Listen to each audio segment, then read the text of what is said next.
Welcome back to another episode of the Tile Money Podcast. My name is Luke Jackson Miller, your host. Today we've got a great discussion with Oscar from OBF Tile out of Austin, Texas. Oscar is on fire. He's got a great little company there. He works with his dad. He's a very positive guy.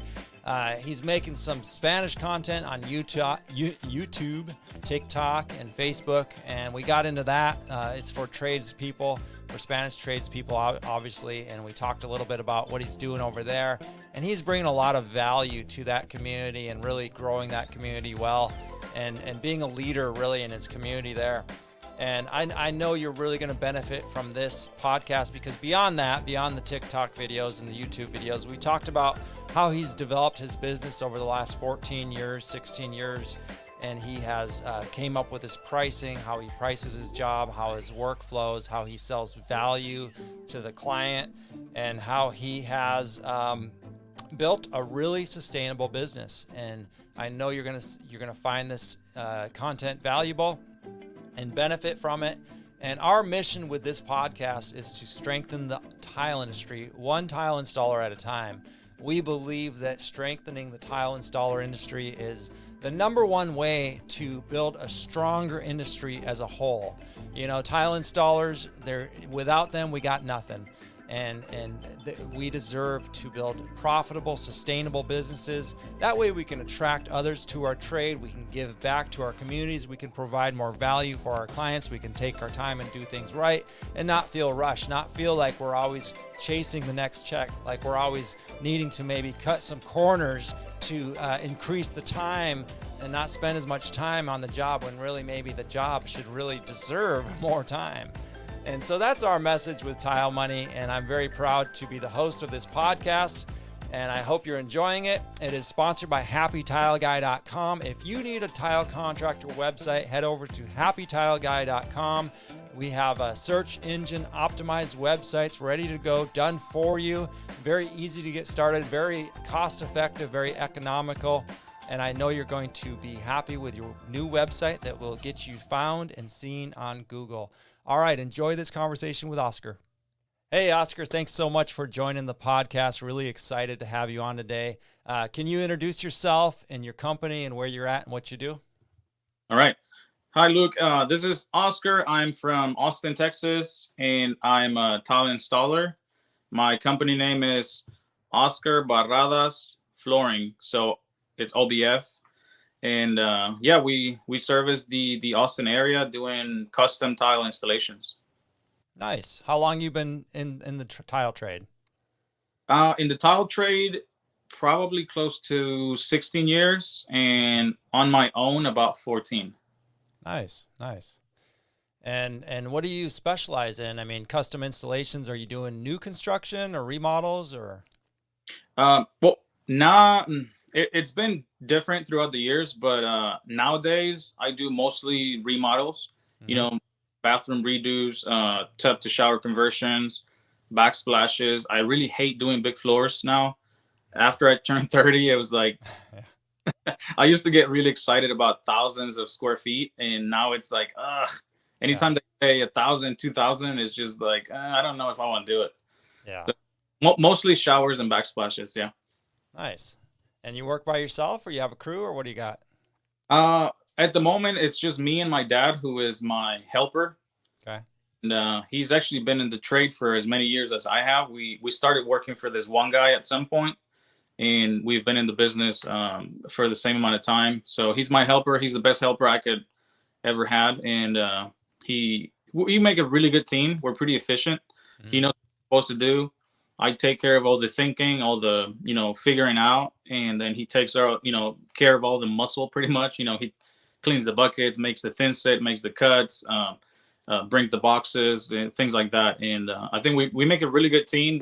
We're not getting any faster as we get older, but we're trying to get more and more efficient. Mm-hmm. Like I said, it's mostly about how good of a team you have. If you know how to direct your helper, you can be really fast. If you just let your helper sit there and look at you, it can, slow you down instead. Right. Yeah, I bet you and your dad work great together. It sounds like a good thing. That's the point, right? Is to keep the installer installing and keep everybody productive and on schedule. So that sounds like a great thing. I bet your clients are really happy to have you there. What's the market like in Austin? I mean, I think it's a booming city, right? For the last probably, how have you been there the entire time? 16 years or? Yeah, Yeah. I've been there. It's growing like crazy. I actually live north of Austin. I don't live in Austin City, because Hmm. it's I live kind of on the country. Hmm. But it's been growing even where I live. It's, neighborhoods just pop up left and right. And it's kind of been slowing down this last, I guess, the second part of this last year. Hmm. You don't see as much neighborhoods pop up. The neighborhoods that are already up, they're not building as fast, it seems like. And I've talked to a bunch of people that I know. I know I have a friend that does, he has a dump truck. And he said most of the new neighborhoods, they're just getting the roads ready, but they're not forming any slabs yet. I guess they're waiting, I guess, to sell what they have up, and then they'll start building more and more, because I'm guessing the buying power just went down a little bit and people are just skeptic about 2023 or something. Yeah, yeah, it's winter and the interest rates went up and all that jazz. So hopefully we'll see everything picking back up Yeah. here. But one nice thing is remodels typically stay steady because hey, somebody needs a new shower, they need a new shower typically, Yeah. or a new floor, backsplash, whatever it is. I'm a big fan, and the remodel market tends to do good in all the economies, right? Up and down. Remodel stays pretty steady. I actually started my business on '08, so I know what it feels like going through, a bad time, but doing small things. Good job. You stay busy. I don't think I was off for more than a few days a week on '08. And that's when I was, barely starting. So I think we're Hmm. fine. So, what advice can you give someone that maybe isn't as experienced as you are? Maybe they're just getting started, and hey, it's not 2008, but it is 2023, and things are uncertain, and the markets are all over the place, and we're having some resistance, like you said, some hesitancy to buying and even remodeling, I'm sure, at some point. What is your plan, and can you give anybody some advice based on kind of what you went through back in '08 and from then on? My plan for 2023, as I see it slow down, is I know I'm gonna have more days off, because I'm definitely not gonna undercut people's prices to stay busy. I'm way past that point in my life. I probably in '08 I wasn't charging enough, and that's what kept me busy. But at the time, I was doing enough to live. I was doing enough to keep food on the table and stuff. So if you're starting out, I guess you're just gonna have to take whatever it's given. If you want to stay busy, you want to make money. Otherwise, you're just gonna stay home if you want to stick to your guts. Luckily, I've managed to get myself in a position where I have different streams of income, where I don't think I'm gonna have to lower my prices by. I think I may, say a backsplash. If I was gonna charge 1,500, I may have to drop it a couple hundred if it gets hard, but I'm not gonna drop it to half price. Right, right. Because I'd rather spend some time here at the house editing videos, or doing chores around the house, and keeping stuff clean and whatever, or checking on other stuff, than just undercut people to stay busy. So that's kind of my plan, and like I said, hopefully it doesn't get that bad. But I'm not planning on dropping my prices like crazy, because then it'll be a struggle trying to get back up Right, later. right. Yeah, absolutely. Well, that sounds like a great plan, Oscar. I love the fact that you've been hustling, and we're going to talk about your YouTube channel and your TikTok and social media presence. And you've created this, side hustle, really, this Yeah. secondary source of income, and maybe there's others, sources of income off social media. And you're going to stick to your guns. I think you're going to find yourself still pretty busy. It's almost, it's like the contractors who position themselves as you have positioned yourselves as a top tier contractor, somebody who delivers and charges accordingly and goes above and beyond and really takes pride in their work. These were the contractors that did stay busy during 2008. And you might be busier than you think, and a lot of shoppers, price is a secondary consideration. Yeah. So, depending on the shopper, they may or may not care that there was a recession, or that the economy is down, and maybe they'll, like you said, maybe they will expect a little discount, but they don't expect it crazy steep discount. Like I think sometimes we get in our own heads and we think that, we almost, make the panic worse than it is, or create the panic, create the problem by just being, too emotional about it, really. I think this whole slowdown that I'm seeing, I mean, I'm no expert, but I feel like it's kind of like one time around where I live, there was in the news something about, or on social media, there was something about we were running out of gas and everyone ran to the gas station. And then we were really running out of gas. Everyone was running to the gas station to get gas they didn't need. And I feel like right now with the interest going up, prices, houses staying on the market way longer than they used to. They used to put a house on for sale and it was sold by the afternoon with multiple offers over asking price, whatever. Now they're seeing it just stale, and people are getting nervous, so they're not spending money, and that's creating more and more slowdown and blah. It's just like kind of like a vicious circle. Until we actually know what 2023 is going to bring to us. So I think it's going to be maybe a couple of months of uncertainty, and then hopefully everybody just starts picking back up. Because, I mean, around Austin, we have, recently they just finished building Tesla. Not too long ago, they built F1, and they're right now in the process of building a huge Samsung. I think it's going to be just like a factory or I don't know. It's huge. It's like 3 or 4 times the size of Tesla, which is huge. Yeah. So, if they still building, means people are going to move here to go work there. They're going to need housing. It's all going to keep moving. It's just, I think, a rough patch. Get through. Well, that's good that that you have all that commerce and everything going in there. That will provide a lot of houses, or not a lot of houses, but a lot of people which need houses. So a lot of work, that's pretty good. It's good to keep an eye on stuff like that and kind of be able to predict trends, predict what's happening in the market locally and in nationwide. That's very smart. I think, it's surprising that they're building. It's not surprising. I mean, that they're building such a big factory there in Texas. I heard a lot of factories are going to be moving back to America, back to the United States, and just because of logistics, shipping and all this stuff. And it makes a lot of sense to me, to make something closer to home. And then just Austin is growing in general. Like everybody, for some reason, wants to come to Austin. Like I said, it's Tesla, Samsung. Another big tech company is moving here from, really near where Samsung's going to be.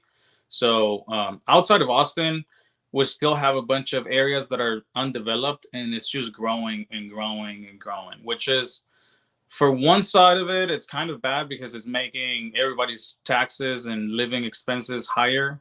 But at the same time, I've been able to raise my prices like crazy in the last 4 or 5 years, because people are moving here from, say, California, and they're used to paying California prices. Mm-hmm. So I go in there and I give them a high price that would be really high for me or anybody living around here. Mm-hmm. And they go like, okay, let's do it. When can you start? So I'm doing the same job I was charging half or maybe 70% of a week before. And now I can take my time and deliver an even better product, and I'm still making more money.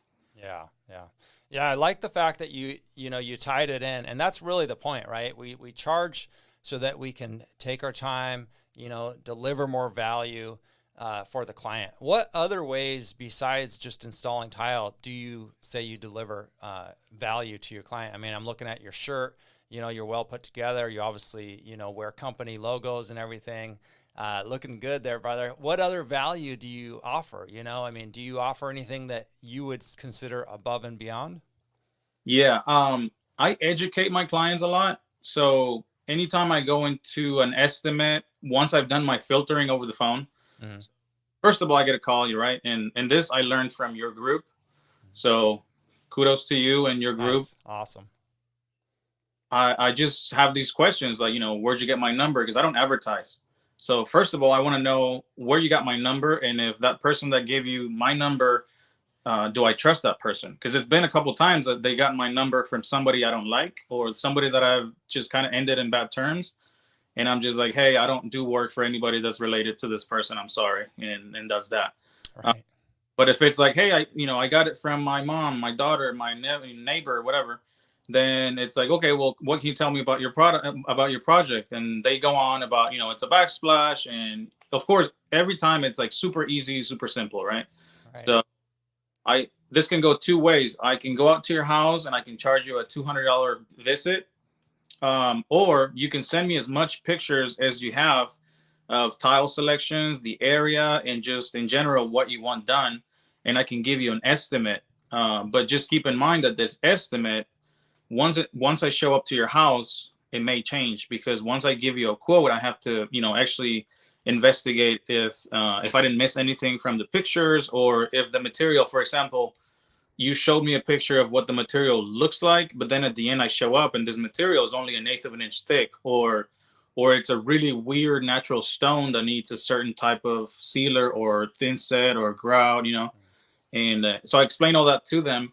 And then if they decide that I need to, come to their house and give them an estimate, once I show up, I start mentioning process of, how the waterproofing is going to work, how many days it's going to take, what's going to happen almost the first day, the second day, third day, what I need from them to do, what do I need them to clear. And, I start investigating where I can cut, where I can get water from, electricity outside, how many steps I'm going to have to take from unloading the tile from, or if they're going to have the tile delivered.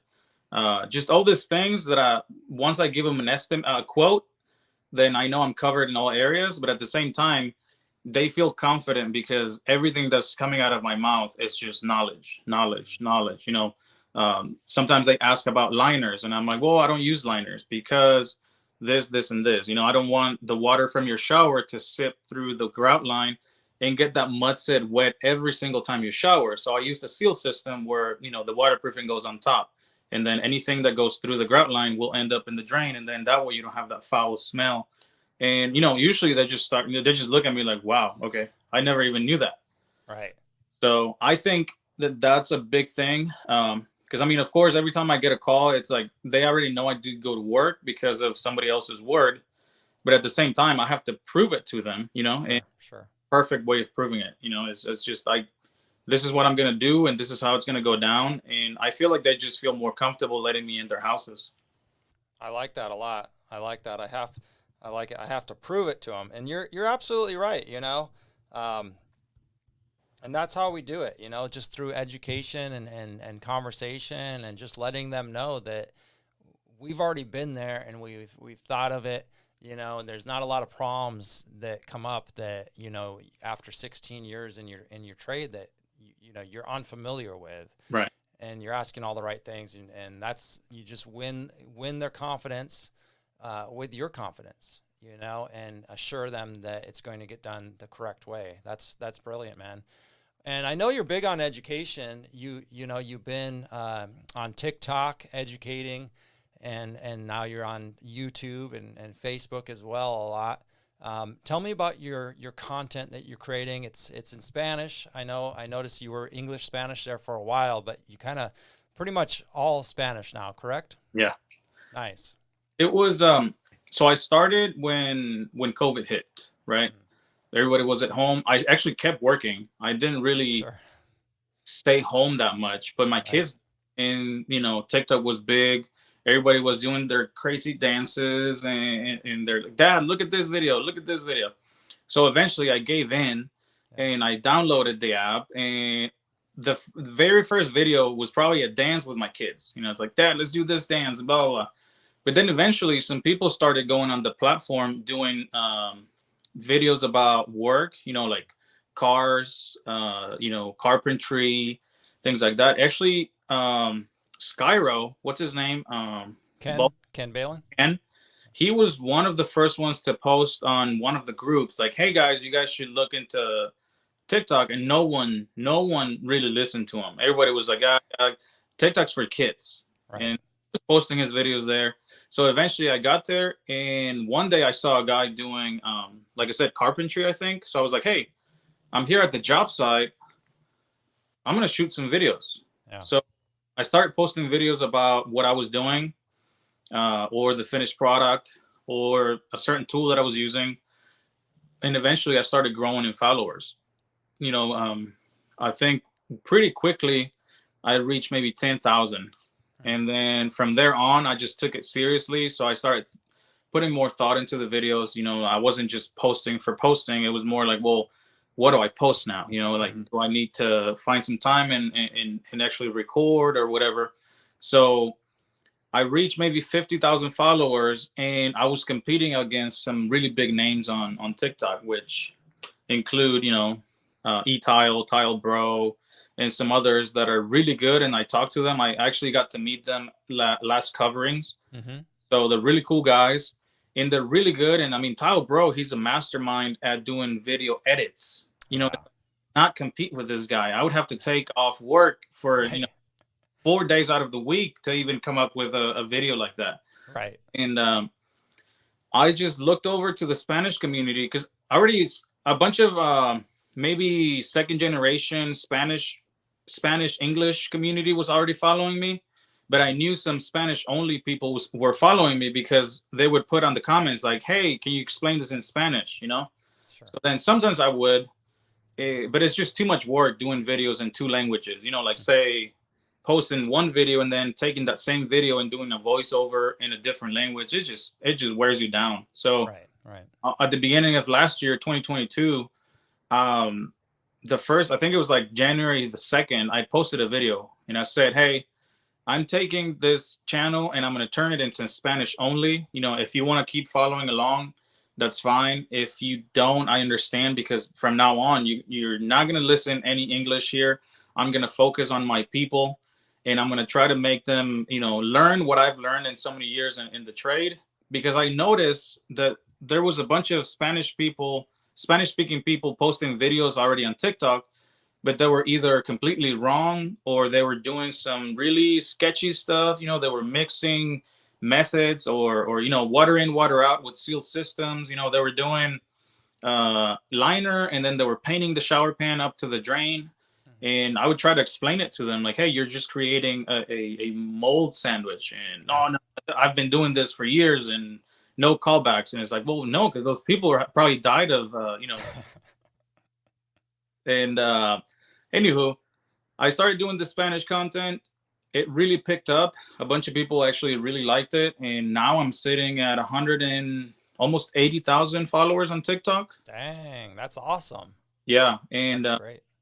last March, I also opened a Facebook account, and I started kind of reposting my TikTok videos to Facebook, and I just got to 130,000, I think, yesterday. So Really? it's been growing pretty rapidly. I think I may even pass the amount of followers on Facebook pretty soon than I have on TikTok.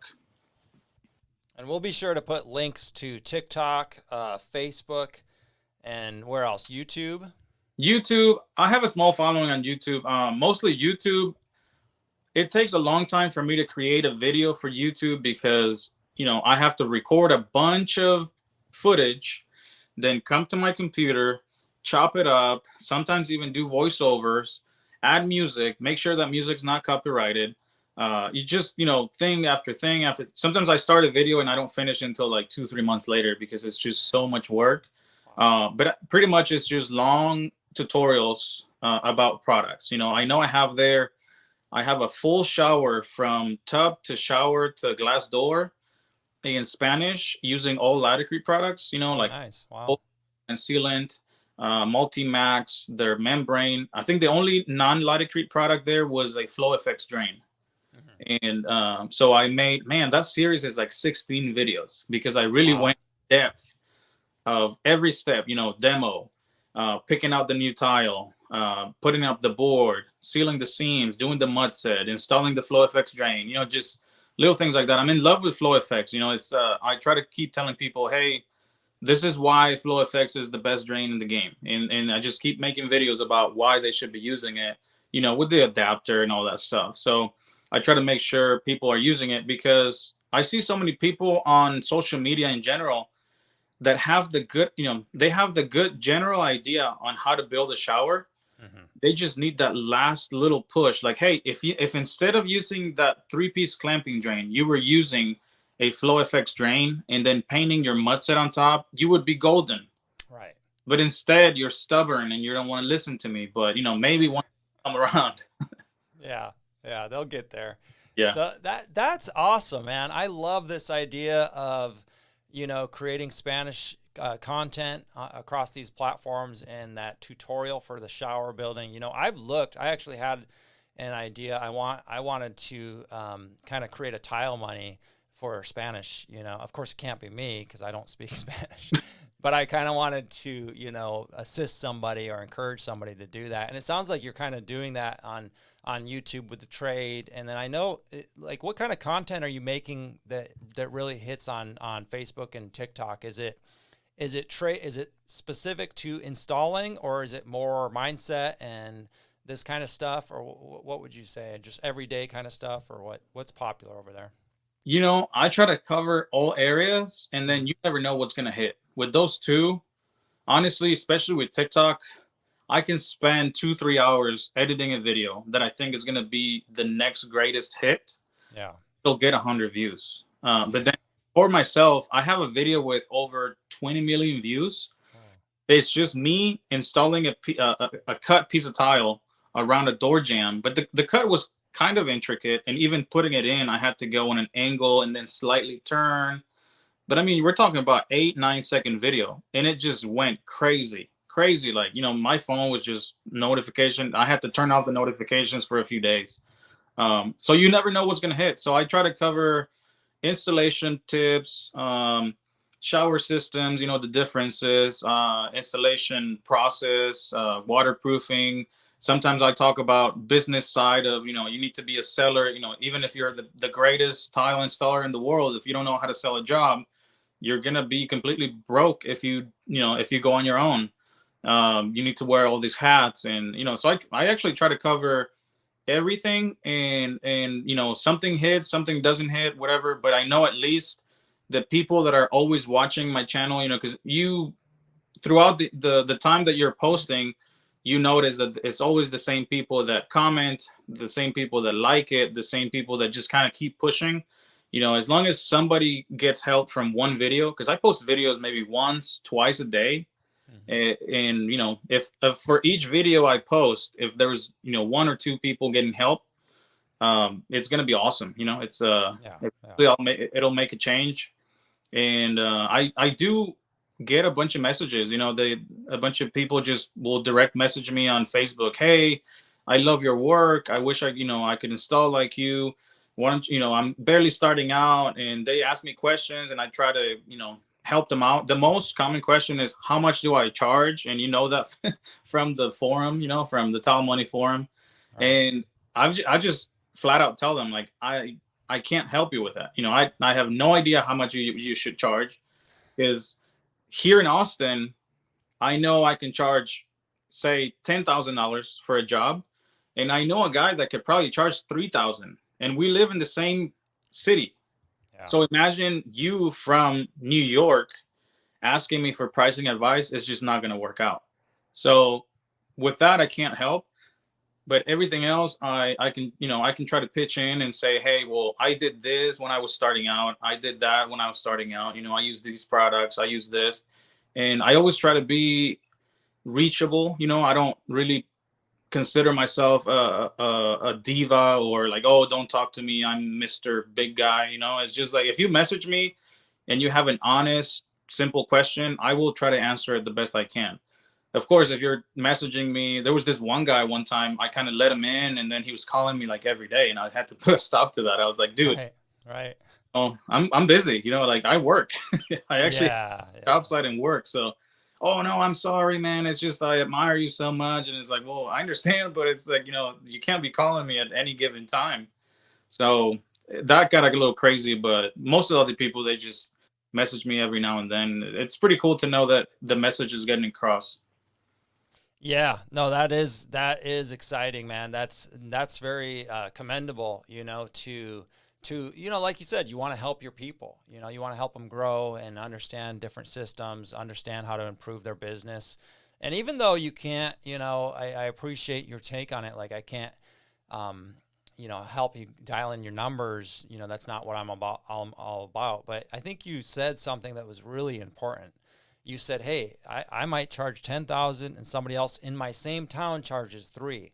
So I think just telling people that is really important. And I like the way you kind of said that, because you could follow up and say, you got to decide where you fit in that market. Like, are you on the low end? Hmm. If it's your first year and you've only got 3 years in business or in tile experience, and it's your first year in business, you might have to find yourself more on the lower end. But are you really good and you're really good? Then you could probably find yourself on the higher end. And if you can't charge, then why? Start asking yourself, what am I doing differently? And that's really all you got to say a lot of times, to open people's mind up to the possibility that it doesn't matter what OBF says. It doesn't matter what Johnny says. It matters what I'm doing and what I want to charge, and if I can find the clientele to pay me. Yeah. And that's all that matters. Do you have a desire to be one of the top, paid tilers in your area? Do you have the gumption? Do you have the ability to go after it? That's what it is. I mean, you got to look the part like you do. You got to talk the part, and then you got to deliver, and you over deliver. You got to actually be good at what you do. And I think a lot of that is lost. And it's frustrating, and that's really what Tile Money was born from, was frustration at competitively priced, subcontractor mentalities, because it seems like everybody just wants to devalue our trade, including tilers. A lot of tilers want to devalue the trade. Well, we're the subs, or what do you expect? You can't charge that much. It's like that type of stuff is frustrating. So I think just telling people what you told them, hey, I charge 10, this guy charges 3. You're going to have to decide where you fit in. I think that's very valuable. And I mean, they could decide, okay, well, if Oscar is charging 10, I'm going to charge 10. But like you said, are you going to deliver a 10K job? Do you have what it takes to deliver that much? I'm not saying I'm the best installer in town, but I will do my very best and provide the very best products to just make it worth their while. I'm not going to go in, charge 10K for an X amount, with this fictionary job, and then just go in, put in green board and just use the cheapest products around to keep the most money in my pocket. It's just kind of the thing that has helped me most from your group is coming up with a daily base price on what I should charge for myself. Because most of the time I see myself doing, for example, floors, and then the next day backsplash. And then if you do it by this square foot, you're like, well, yesterday I was making 300, but today I made 1,200. What the heck? Why shouldn't I make 1,200 every day? Yeah. So I think I even made a video in Spanish on my YouTube about how to charge. That was like the title, but then really the video is about a formula on how to come up with your own price per day. Like, hey, you include your gas, include your insurance and all this stuff, how much you want to make per day and how much you want profit for your company, and this is going to be as much as you want to charge per day. Now, the number at the end of the day is going to be decided by you, but it needs to be a number that's honest to you and your client. You can't just make that number $3,000 a day if you're not going to deliver $3,000 a day worth of work. So I think it's helped me do my estimates. So nowadays I just get a job and I try to calculate how many days it's going to take me. If I see any complexity, I may add an extra day as a cushion, and then just charge that many X amount of days plus the materials. And that's been working out great. I'm able to do a good job. If I have to run an extra day, it's okay.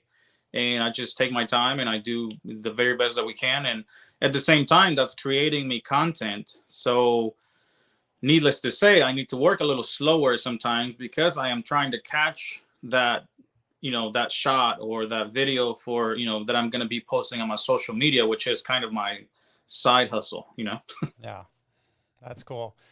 Now you bring up a good point about, the day rate and estimating. And is there a rule of thumb? Like, I mean, you said if you see some complexity, you might add a day. My rule of thumb was always like, I would basically add a day for every 5. So if I thought it was a week, I thought if it was 5-day job, I would say 6. If I thought it was a 10-day job, I would say 12. And so on and so forth. But it's still difficult, even after all the years of being in tile. It was still difficult to always accurately. How do you do? Are you pretty accurate with estimating your time? Ever since I started doing the daily rate, I've been lucky to have projects that are not too huge, because I feel like Sure. the bigger the projects, the more complex it gets with the daily thing. Because you can really go over and then just shoot yourself in the foot and not get the job, or you can really shy of the number, struggle towards the end. So for me, it's been a tough conversion, and those are so common that I know, okay, well, the first day I'm gonna do this, second day, blah blah blah. So I'm pretty accurate with that. Backsplash is the same thing, depending on, I don't give them a price until I see the actual tile and what it looks like and the pattern and all that. So not yet, but I think if I had a huge job, like a whole house, with 4 or 5 showers and flooring and backsplashes everywhere, I think at that point, I'm not sure how I'm gonna, I'm gonna really have to spend some time breaking down the whole process. And I haven't thought about what you just said, but yeah, if I think it's every 5 days, maybe just add 1 day. That's kind of a good rule of thumb, because yeah, it can get frustrating. The bigger the job, it can really get frustrating thinking about, like, okay, well, is this the right amount of days, or is it going to take me more? And then usually what I do sometimes is I do the estimate by the amount of days, and I compare it to what I would have charged before with my square footage price. And then I kind of adjust. If my square footage price is higher, then I'm like, well, why should I charge less? So I just bump it up a little. But then if I'm way over my square footage price, then I try to go over it again and be like, oh, what am I missing? What am I looking over? And so I always try to be really conscious about the pricing. But yeah, so far it's been good. But I definitely think the bigger the job, the harder it's going to get to do daily rates. But like I said, I'm inclining more towards bathrooms and backsplashes for the rest of my career. I'm not really interested on huge jobs or a house with 20 bathrooms, unless they can give me 1 bathroom at a time. That'd be good. Yeah. But I'm really good, and like I said, it's just me and my dad. So really, 1 bathroom keeps me busy for the whole week. So he doesn't work really. Yeah. Nice. Well, that's a good system, and you find something you're comfortable with, and you double down on it, and you get really good. And that's what it sounds like you've done. You've said, hey, I want to stay small. And I want to increase my value. I want to increase my prices. I want to get more specific. I want to get better. That's great. I mean, that's a great little business model. And what a great thing. I'm just, I'm sure a lot of us are wishing that we could be working with our dads. That's really cool. I cherish that every day, man. I mean, I hear from a bunch of people that they can't work with relatives, but me and my dad, it's like the best thing. We just complement each other. We don't really have any issues with each other. We try to just help each other. And like I said, at the end of the day, if there's a bunch of cleanup, and he's usually in charge of cleanup, but I won't just leave and, okay, well, it's up to you. It's just like, well, let's clean up together and go home. Because I usually ride different car than he does, because if during middle of the day I get a phone call and I need to go pick up something or estimate, I take off and he can stay and do something, and he actually knows how to do a bunch of stuff from the installation side. He's just not as quick as me. So, but I can leave him at the job site and he can keep going.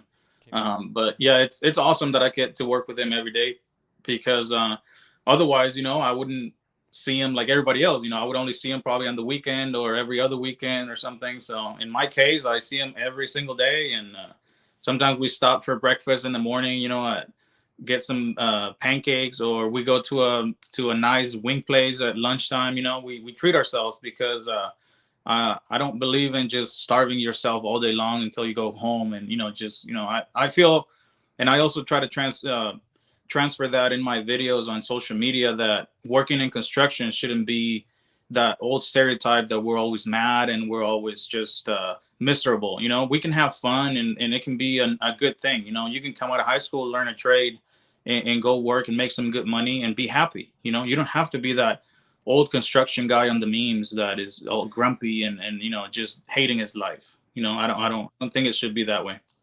I love it, man. I love it, Oscar. And it goes along with the reasons I encourage people to charge more and make sure they're profiting, not just to charge, but really what you just said is so important.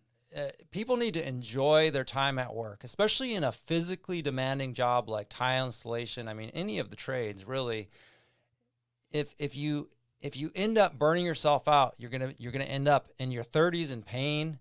You're going to end up with back issues, knee issues, all kinds of issues, and you're going to learn to hate the work. But if you can retain your joy, maybe move at a little bit slower but sustainable pace. I mean, sustainability is what I talk about a lot, and I mean, sustain your body, sustain your business. Your clients want you to be sustainable, because if they ever have issues, they want to take comfort knowing that you're still in the same town, still doing the same thing, still got the smile on your face. Yeah. And I think that is going to be what attracts a lot of the young people to the industry, to see more and more people like you, Oscar, putting a smile on and putting your best face forward and saying, hey, it's fun. I am having fun at work. I'm earning a good living, and I enjoy my clients and they enjoy me. What do you see as far as the youth? Are you talking to a lot of young Spanish people, or mostly like people in their 30s or 40s, or what? I think mostly people in their 20s and 30s for sure, online. Sure. But I actually just got I got a call from some local guy here. He's 20. He barely just turned 20. He's a plumber from, he said after graduating, he went into plumbing, but then just really got interested in tile. And he called me. He's like, hey, I was watching your YouTube videos and I noticed you're local, and I just wanted to reach out and say that I admire your work, blah, blah, blah. So I immediately offered, hey, if you ever need help, just give me a call. I don't think I know it all, but if I don't have the answer, I'll get you to that person that has that answer. And definitely don't be afraid of asking, because I know when I started, I wish I would have had a mentor.